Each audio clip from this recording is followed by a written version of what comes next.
how to use import issued payments. To import issued payments into the system, go to Accounting. Under Expenses, go to Issued Payments and then select Import. Download Excel format for your reference by clicking the Here button. Fill in correct information so that it will tally with information on the page. Make sure that all accounts involved in the transaction have been created in Chart of Accounts. Once you have done, save the Excel file.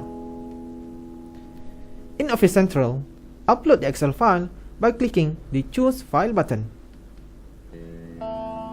Select the correct number of start row number. Select whether you want to auto-approve all the imported transaction or otherwise.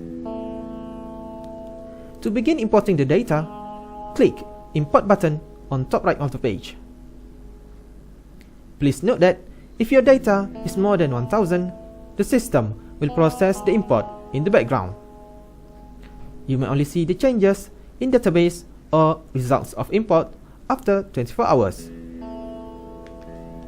If you have choose Do Not Auto-Approve in the imported transaction earlier, after the imported transaction, go to Transactions, My Locations, and then click Active. Over here, you have to approve all of the imported transaction that you have made. Thank you for watching.